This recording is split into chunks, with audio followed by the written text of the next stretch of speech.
So, I made a little prediction the other day on the Bird app. I said that Hawkeye will be the best MCU show by its end. I got some weird looks, but I'm used to getting weird looks. It's just life. Episode 1 and episode 2 definitely gave us some Scooby Snack vibes, some Scrappy Doo vibes. It was tough. But episode 3 asserted itself in showing the potential this series could have. We got expansion. Big expansion. 400 pounds of expansion. And a 2-piece suit of expansion. How you foreign nigga stop it? I was born in the tropics.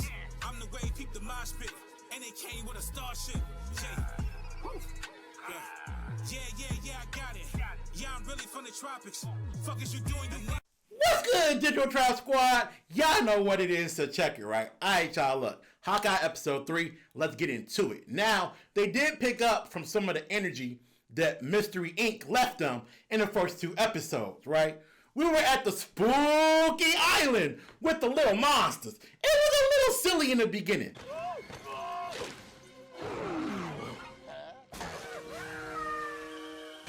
And it really shows you that, unfortunately, the Tracksuit Mafia, they're Team Rocket from Pokemon.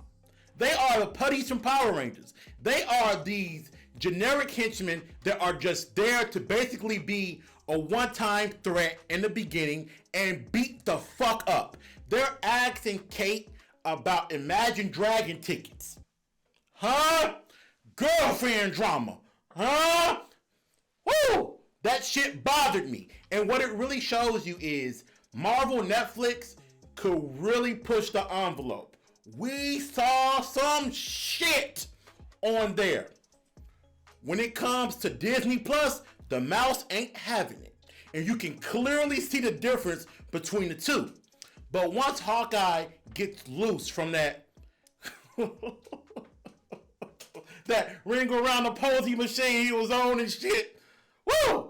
Look like something else, but I ain't even gonna go there. With that machine that he was on, and he gets a hold of his bow and arrow. I think he described it as 2 sticks and a piece of string. Bruh, it was an adrenaline shot to episode 3.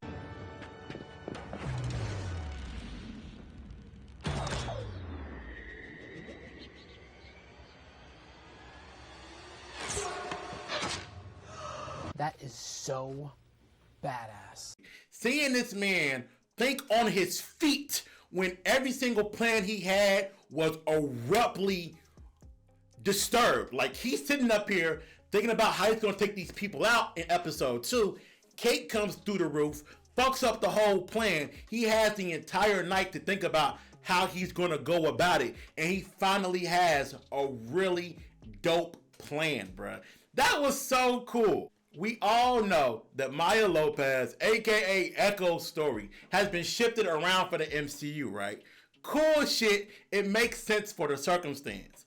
And I was hoping that Ronan was framed. He was lied on. Somebody else killed her adopted father or her placed father, her uncle, whatever it is you want to refer to dude as. And it wasn't Ronan. Now, we did not see his face, but I'm assuming that it was Clint who did it. Damn, he killed him. Ah, shit, damn. Now we know why he won't say shit. My man was a cold-blooded killer. He was killing people in America. You know, when he was killing people in other countries, you can kind of go, it's tough. He's killing people here. Damn. I'm a killer, a stone-cold killer. And y'all know I had to get into this. It was definitely the most biggest topic of conversation for episode 3. The hand. The giant white hand.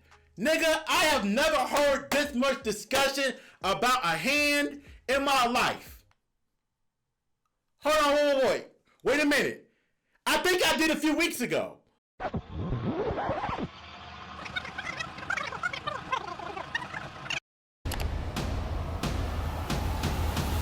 Oh yeah, of course. That hand, but this hand ain't covered, okay? We see this hand belongs to somebody who's probably got 2,000 Krabby Patties and a whole lot of titty sweat, okay? It's big tough when you see Kingpin and his two-piece suit. A lot of people are under the impression that it's Vincent D'Onofrio. Do I believe it's him from Daredevil? Yes, I do believe it's him. There are a lot of hints that lead you to believe it's him. It's him. It's him. We're not going to let WandaVision piss us off. It's him. It's him. It's him. Okay? It's him.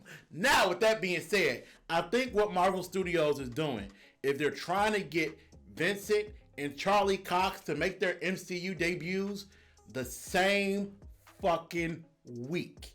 Think about it. If Kingpin reappears episode 5, that'll line up a day, 2 days before Spider-Man No Way Home comes out. And hopefully Matt Murdock, Charlie Cox is in that movie. Could be a possibility. It'll be some wild shit. Could you imagine how crazy that week is going to be? The internet worldwide is going to break. It's going to break. Not to break the internet, baby. A few weeks later, I can see why all of the early critics praised the Hawkeye series, right? For its street scene. We kept on hearing about a scene in the streets, a great scene in the streets, and I didn't know what the fuck they were talking about. But now we see it's the chase sequence with Hawkeye driving and Kate Bishop shooting the arrows out the window, much like how it was in the Hawkeye comic, right? And it is so beautifully done. We have an amazing array of different arrows. And years after watching Arrow, had to use the word twice on the CW, I was like, what kind of other arrows are we going to see? I done seen it all. We got putty arrows. We got cable arrows. It was very impressive. And obviously, the Pym-Tech arrow was just the icing on the top, right? A big exclamation point to an amazing scene. And some of the details within the entire episode are very engaging, especially for Clint, because this is the most personal we've ever gotten with this character in all of his time in the MCU. We see him have to rely on somebody else who's not Natasha, because his entire life, these two characters have really been the rock for each other, right? They've lended their trust to each other, right? In so many movies, in so many moments. So to see him have to be in a situation where he has to open himself up to somebody else who's significantly younger than him was really nice, right?